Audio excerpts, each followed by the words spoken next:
तो स्टूडेंट्स, हमने एग्रोनॉमी पढ़ लिया था और उसके बाद हॉर्टिकल्चर पढ़ लिया था, है ना।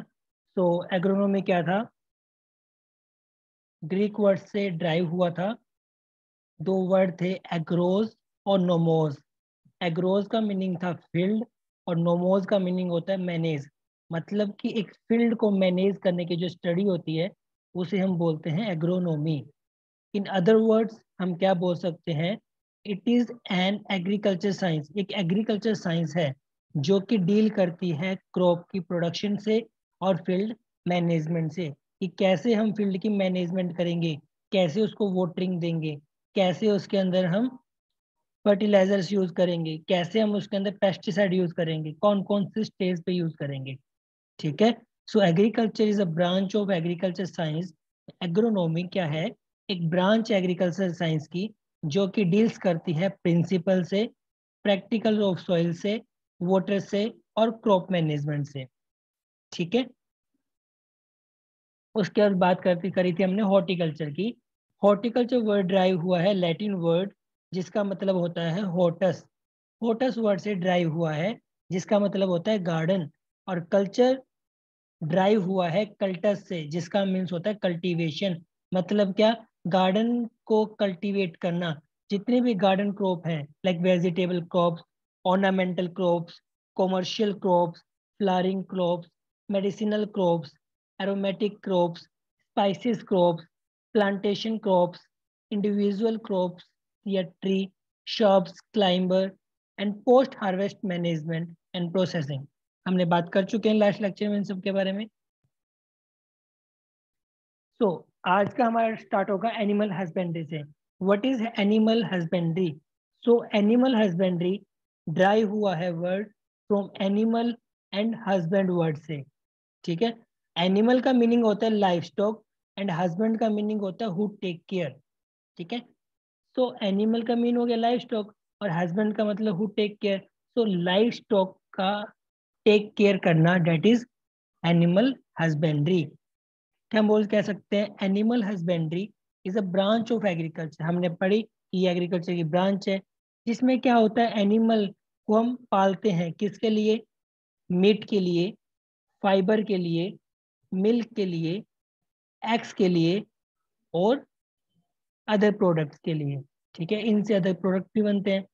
It include day to day care, selective breeding and raising of life stock. देखो समझो, हम मीट के लिए हम पालते हैं, कौन? बकरा पालते हैं, मुर्गा पालते हैं, है ना। इनको हम पालते हैं, पाल के हम इनका मीट यूज करते हैं। मीट को एज हम चिकन, मटन, इसकी तरह हम यूज करते हैं। फाइबर, एनिमल से हमें फाइबर मिलता है, जो हम इसका मांस खाते हैं उससे हमें फाइबर मिलता है। मिल्क, काउ, बफलो, गोट, शिप, कैमल, इन सब से हमें क्या मिलता है? मीट मिलता है। हैन से हमें क्या मिलता है? एक्स मिलता है। ठीक है। अब यहाँ पे दो बात देखने वाली है, नॉलेज वाली बात जिसकी बात करते हैं हम। देखो, अगर मैं हैंस की बात करता हूँ, सबसे ज्यादा जो अंडे देती है हमारे इस नॉर्थ रीजन के अंदर या वेस्ट रीजन के अंदर, so that is white Leghorn. एक एक ब्रीड है मुर्गियों की जो कि सबसे ज्यादा अंडे देती है। ठीक है। उसके अलावा जो सबसे ज्यादा मांस देता है उन्हें हम बोलते हैं, मांस देने वालों को बोलते हैं हम बॉयलर। और जो अंडे देते हैं उन्हें बोलते हैं लेयर, लेयर ब्रीडर्स और बॉयलर ब्रीडर्स। ठीक है। बॉयलर ब्रीड कौन सी है और लेयर ब्रीड कौन सी है? तो व्हाइट लेगॉर्न कौन सी हो गई? जिसमें मुर्गियां हो गई, ठीक है, जो कि अंडे ज्यादा देंगी। सबसे ज्यादा मुर्गी अंडे जो कौन सी देती है? White Leghorn. दूसरा, बात की जाए सबसे अच्छा मांस किसका होता है? ठीक है। तो सबसे अच्छा मांस माना जाता है कड़कनाथ का। कड़कनाथ, या इसको बोलते हैं ब्लैक मीट को। ठीक है। इसका जो मीट होता है वो ब्लैक कलर का होता है, बिकॉज सारा मुर्गा ही ब्लैक कलर का होता है। ठीक है भाई साहब। नेक्स्ट हम पढ़ते हैं कि ये होता क्या है ना। मुर्गा हो गया, मुर्गी हो गया, इससे हमें अंडे मिल गए, मुर्गे से हमें क्या मिल गया? मीट मिल गया। अदर प्रोडक्ट में क्या क्या आ सकता है? दूध, दही, पनीर वगैरह जो भी हम प्रोसेसिंग करके बनाते हैं।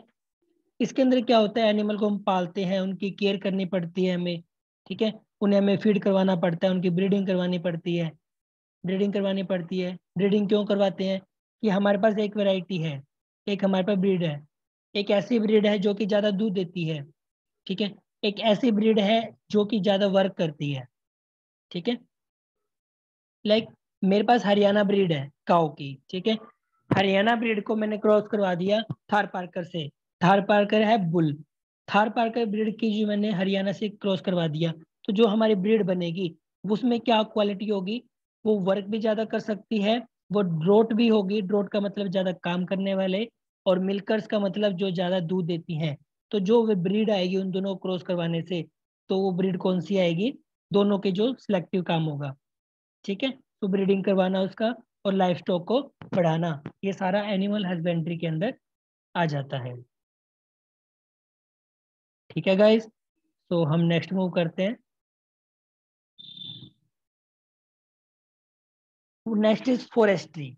हम पढ़ चुके हैं फॉरेस्ट्री में क्या होता है, फॉरेस्ट की स्टडी, स्टडी ऑफ फॉरेस्ट या फॉरेस्ट्रीज को उगाना, है ना। तो जो फॉरेस्ट्री वर्ड है, एक फ्रेंच वर्ड है फॉरेस्ट, उससे ड्राइव हुआ है, फ्रेंच वर्ड से, जिसका मीन होता है वुडेड कंट्री, लकड़ी की कंट्री, जहां से हमें लकड़ी मिलती है। ओके, तो इसको ड्राइव करना होगा तो कैसे बोल सकते हैं, it is defined as the theory and practice of all that constitute the creation, conservation and scientific management of forest and the utilization of their resources. हमें क्या करना है, ये इसको डिफाइन करना है। तो डिफाइन कैसे करेंगे कि ये क्या है, एक कॉन्स्टिट्यूट है कि इसका क्रिएशन का, कंजर्वेशन का और साइंटिफिक मैनेजमेंट का, एक फॉरेस्ट को मैनेज करना है हमें। उसकी कंजर्वेशन कैसे करनी है, उसको बचाना कैसे है। अब कंजर्वेशन क्यों करना है, कुछ ऐसी प्लांट की स्पीसीज हैं जो कि धीरे धीरे लुप्त होती जा रही हैं। तो फॉरेस्ट में क्या करते हैं, उनको कंजर्व करके रखते हैं कि आने वाले टाइम के अंदर ये वाली जो हमारे पास स्पीसीज है वो वहां पर रहे। किस मैनर में, साइंटिफिक मैनर में, साइंटिफिक अप्रोच के साथ हम उसको कंजर्व करते हैं। क्यों, ताकि हमारे पास एक बेस्ट अप्रोच रह जाए रिसोर्स को यूटिलाइजेशन करने की, ठीक है। ये टर्म दी थी एनन साइंटिस्ट थे, उन्होंने दी थी 1966। और जो एनन साइंटिस्ट थे ये वाले, वो भी कहाँ से थे, फ्रेंच से थे, ठीक है। It include all thinking and all action pertaining to creation and management of forest।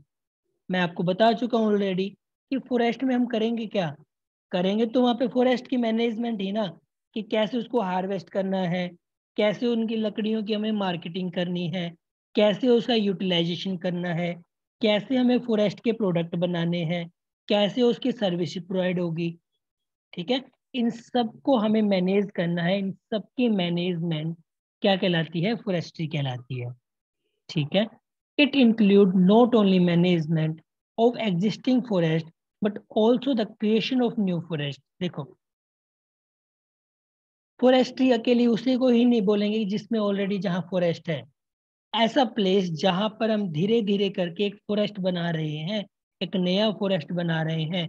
नया फॉरेस्ट कब बनेगा, जब वहाँ पे हम हर थिंग को मैनेज करेंगे, वहाँ की उनकी हार्वेस्टिंग मैनेजमेंट करेंगे, प्लांट को मैनेजमेंट करेंगे, तभी वहाँ पर एक ऐसी पॉपुलेशन बन सकती है प्लांट स्पीसीज की, जिससे एक नया फॉरेस्ट तैयार हो सकता है।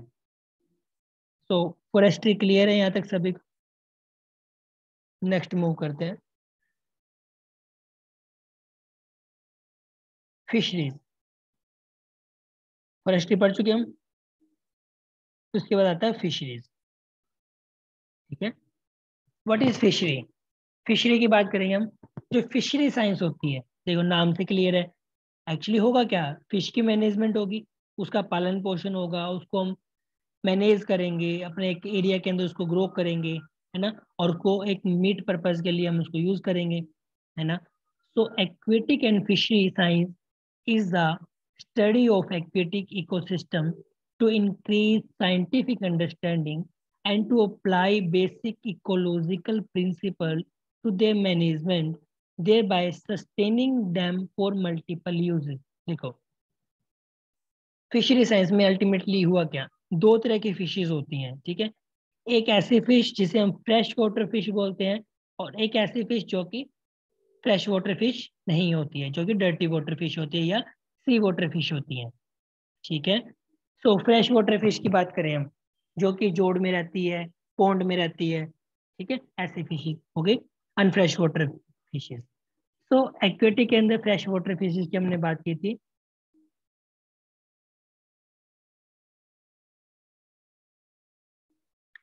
फ्रेश वाटर फिश की बात करें, फ्रेश वाटर फिश कौन कौन सी होती है, रोहू, कटला and mrigal. Rohu, catla and मृगल। याद करने के लिए क्या करोगे, याद टिक कर लेना आरसीएम। आरसीएम कहाँ मिलेगा, फ्रेश वाटर में, ठीक है। टिक होगी इसकी, आरसीएम होगा कहाँ पर, फ्रेश वाटर में, ओके। एक होती है साल्मोनेला फिश, ये कहाँ रहती है, अनफ्रेश वाटर में, ठीक है। क्या बोल सकते हो, डर्टी वाटर में या पॉन्ड वाटर में, ठीक है। उसके अलावा कुछ और भी फिशेज होती हैं, लाइक शार्क। शार्क किस में रहती है, ओशियंस में, तो बोल कह सकते हो सोल्टी वाटर फिश, सोल्टी वाटर के अंदर ये रहती है, ओके। यहाँ तक क्लियर है। तो नेक्स्ट हम करेंगे बात एग्रीकल्चर इंजीनियरिंग की। तो एग्रीकल्चर इंजीनियरिंग क्या होता है, वो सारे एस्पेक्ट, वो सारे एस्पेक्ट जिससे हम किसी फार्म मशीनरी को डेवलपमेंट करते हैं, कोई नई फार्म मशीनरी हम उसको बनाते हैं, और उसको फार्म के लिए, उसको एक खेत के लिए हम क्या करते हैं, यूज कर सकते हैं। यूज करते हैं क्यों, ताकि एक बेटर मैनेजमेंट हो सके, किसकी, हमारे फार्म की, ठीक है। तो it is a branch of engineering involved with the design of farm machinery, with soil management, land development and mechanization. Complete land का डेवलपमेंट करवाना, सोइल की मैनेजमेंट करवाना, ये किसका काम है, सारा का सारा एग्रीकल्चर इंजीनियरिंग का काम है। क्योंकि यहाँ पे अल्टीमेटली इम्प्लीमेंट्स बनाए जाते हैं, इम्प्लीमेंट्स, टूल्स, मशीनरीज बनाई जाती हैं, जिससे फार्मिंग क्या हो जाती है, इजी हो जाती है, ठीक है। कल्टीवेट करना है सोइल को, हमें हैरोइंग करनी है, प्लोइंग करनी है। सो प्लोइंग किससे करेंगे, प्लो से करेंगे। हैरोइंग के लिए क्या करते हैं, हैरो यूज करते हैं, ठीक है ना। और अगर हमें क्रस्ट तोड़ना है, क्रस्ट क्या होता है, देखो मेरे पास ये सोइल है, ठीक है। मैंने देखा कि मैंने क्रॉप को ग्रो किया, बट क्रॉप को ग्रो करने के बाद वो उग नहीं रहा है, तो हम क्या करते हैं, सब सोइलर लेते हैं। सब सोइलर की जो डिस्टेंस होती है वो होती है 10 मीटर। कितनी होती है, 10 मीटर तक उसकी डिस्टेंस होती है। 2 मीटर से 10 मीटर तक वो एडजस्ट हो जाता है। हम क्या करते हैं, इसको जमीन के अंदर डालते हैं और इसके आगे इसको ट्रैक्टर से लेके इसको आगे की तरफ चला देते हैं। क्या होता है कई बार कि पानी ज्यादा देने से जो बीज की लेयर, बी लेयर के बाद, हमें पता है कि सबसे पहले ओरिजिन होता है ओ होरिजन। अगर हम सोइल की बात करते हैं तो सबसे पहला होरिजन हुआ ओ होरिजन, दूसरा हुआ ए होरिजन, थर्ड हुआ बी होरिजन, देन हमारा आता है आर होरिजन, ठीक है। तो बी और आर के बीच में एक क्रस्ट लेयर बन जाती है, जिसको तोड़ने के लिए हम सब सोइलर का यूज करते हैं।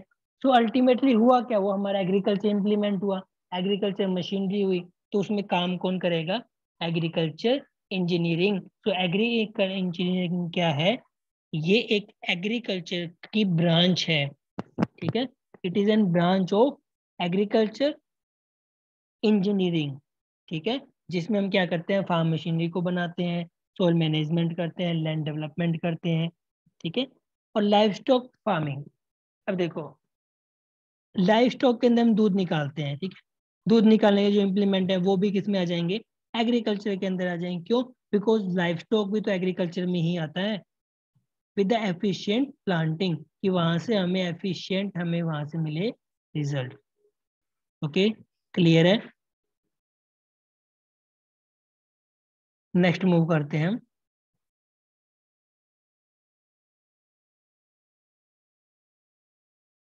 नेक्स्ट इज हमारा क्या आएगा, एपीकल्चर। एपीकल्चर जो हुआ है वो भी एक लैटिन वर्ड से ड्राइव हुआ है। एपिक का मतलब होता है बी, और कल्चर का मीन्स होता है कल्टीवेशन, मतलब बी की कल्टीवेशन। अब ऐसा तो है नहीं कि बी को हम सोइल में डालेंगे, उसको हम दवाइयां देंगे, नहीं। कल्टीवेशन का एक नॉर्मल सा मतलब होता है उगाना या उसको ग्रो करना, ठीक है। कल्टीवेशन का एक नॉर्मल सी बात है, प्रोसेस ऑफ ग्रोइंग समथिंग, किसी भी चीज को ग्रो करना, ठीक है। चाहे वो बी हो, चाहे वो पोल्ट्री हो, चाहे वो डेयरी हो, चाहे वो हॉर्टिकल्चर हो, चाहे वो एग्रोनॉमी हो, कुछ भी हो, उस किसी चीज को ग्रो करना, that is under the cultivation. Okay, तो डेफिनेशन क्या है इसकी, ये ब्रांच है किसकी, एग्रीकल्चर की, जो किससे डील करेगी, स्टडी ऑफ बी कीपिंग। हम बी को कैसे पालेंगे और उससे हनी प्रोडक्शन कैसे करेंगे, उसको क्या करेगी, मैनेज करेगी, और उसकी क्या है, ब्रांच है। कौन, एपीकल्चर।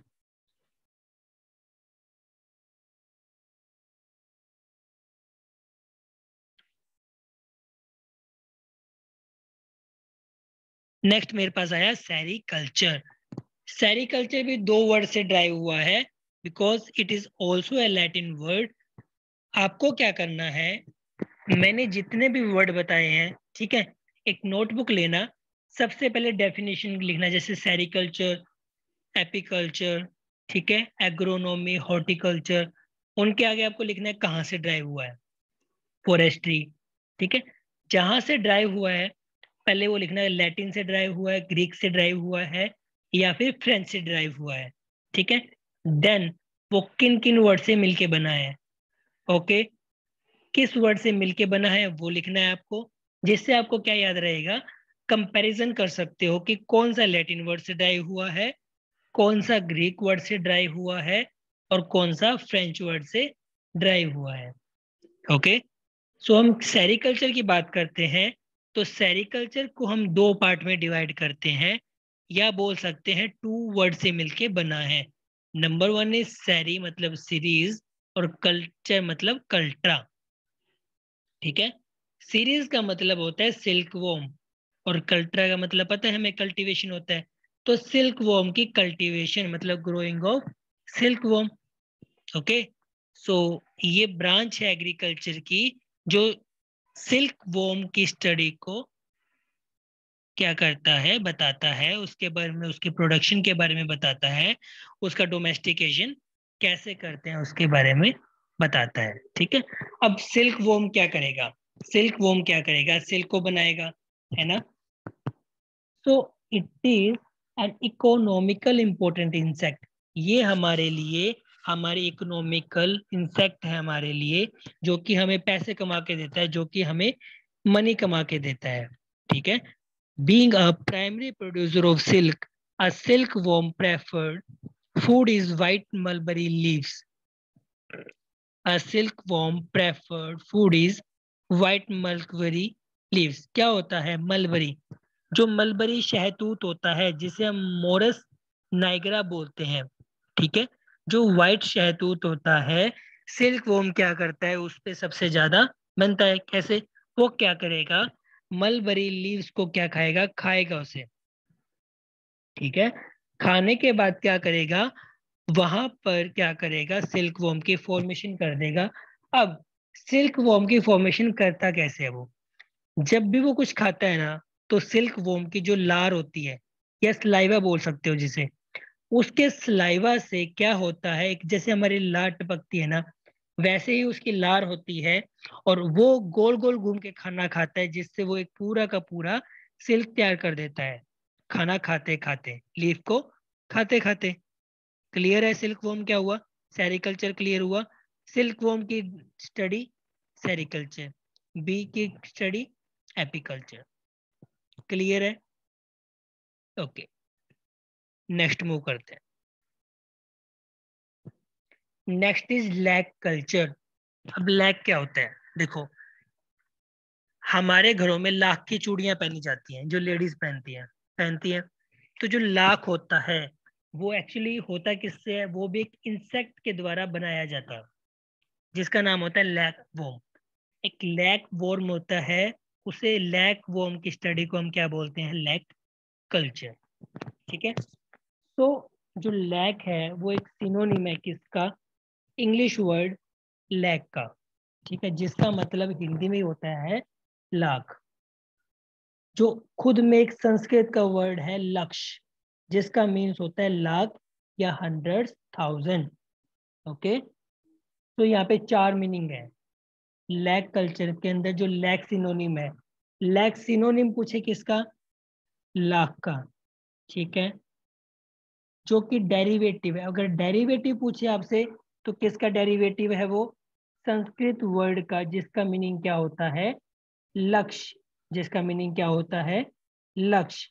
और अब लक्ष्य का मीनिंग क्या होता है, लाख।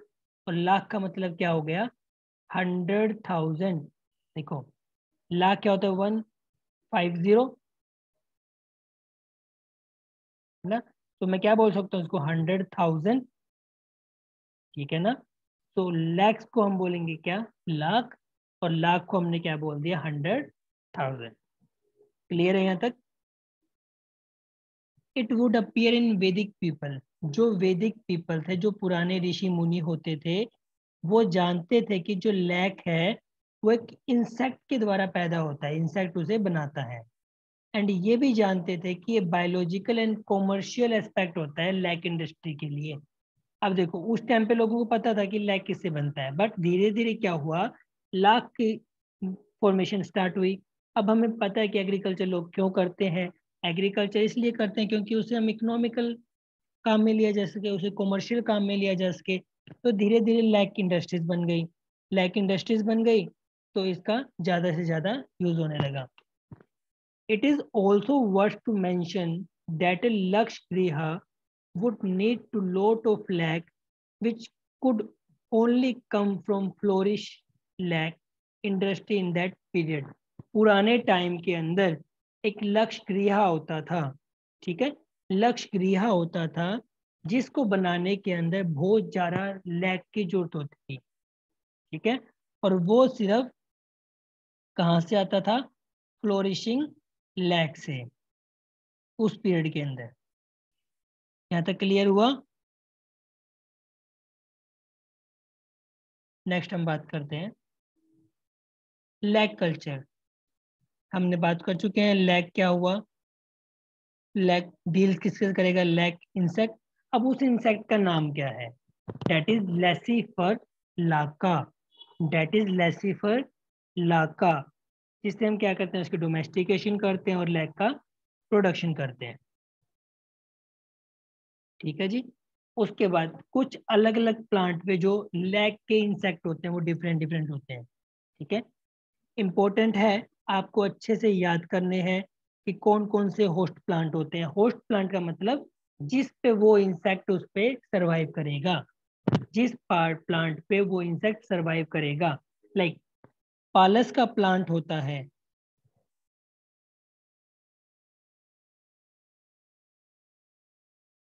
जो पालस का प्लांट होता है उस पर जो स्पीसीज लगती है लैकवॉर्म की, वो लगती है ब्यूटिया मोनोस्पर्मा।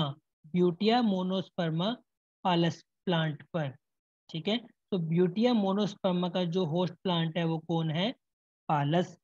जिजीपस स्पीसीज, जिजीपस स्पीसीज किस पे लगता है, बेर पर। स्क्लेरिकेरा ओलेओसा, कुसुम का फूल होता है उस पे ये लगता है। अकेशिया कटैचू, अकेशिया कटैचू क्या है, खेड़, जिसे हम खेड़ बोलते हैं ना, खेजड़ी। खेजड़ी पे लगता है कौन, अकेशिया कटैचू पे, ये वाला अकेशिया कटैचू। अकेशिया रेबिका बबुल पे लगता है। अकेशिया ओरिकुलोफोर्बिस अक्षमानी प्लांट होता है उस पे लगता है। क्लियर है, इसमें कुछ रटाने रटना ही पड़ेगा आपको। अरेबिका बबूल पे लगता है, कटैचू खैड़ पे लगता है, ओलिरोसा कुसुम पे लगता है, जीजीपस बेर पे लगता है, ब्यूटिया मोनोस्पर्मा पालस पे लगता है।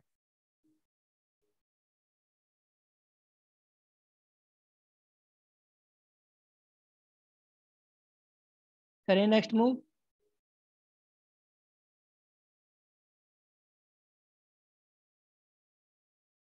देखो कुछ और वेराइटीज हैं जिनके हम बात कर लेते हैं। जिजिपस ज़ैलोपायरस खात बेर प्लांट होता है जो कि एमपी और यूपी में ग्रो किया जाता है। शोरिया तालुरा साल के पेड़ पर ग्रो किया जाता है जो कि मैसूर में होता है ज़्यादा। कजानस काजन पीजन पीपवी से ग्रो किया जाता है। ग्रेविया तेलिए फोलिया दमन दमन है असम में, वहाँ पे किया जाता है। अल्जिया लैबेक वेरी वेरी इंपॉर्टेंट सीरीज गुलवांग गुलवांग एरिया के अंदर सीरीज के अंदर इसको प्लांट है उसमें किया जाता है। एल्बीजिका लैबिक वेरी इंपॉर्टेंट, बहुत ज्यादा इंपॉर्टेंट है, याद रखना है इसको, वेरी वेरी इंपॉर्टेंट। फ्लेमिंजिया मैक्रोफाइला जिसे हम बोलते हैं भोलिया प्लांट पर। फाइकस बेंगल जेनेसिस बरगद का पेड़ उस पे होता है। फाइकस रेलिजियोसा पीपल का पेड़। इन सब पे हम लैक का कल्चर करते हैं। ठीक है, जितना भी हमने जितने 14 के 14 ट्रीज पढ़े उन सब पे हम लैक का कल्चर करते हैं। तो क्लियर हुआ यहाँ तक सभी को? तो आई थिंक आज के लिए इतना बहुत है। ठीक है, कल से हम स्टार्ट करेंगे scope of agriculture in national economy. Because हम पढ़ चुके हैं कि एग्रीकल्चर होता क्या है, एग्रीकल्चर के ब्रांचेस क्या होती हैं, डिफरेंट डिफरेंट के बारे में हम स्टडी कर चुके हैं। तो नेक्स्ट कल से हम पढ़ेंगे scope of agriculture in our national economy, और हमारे पूरे नेशनल के अंदर उसका क्या जीडीपी है, क्या सीएसओ है, कितना परसेंटेज है, उन सब के बारे में हम पढ़ेंगे। Okay guys, so till next class, bye bye, take care.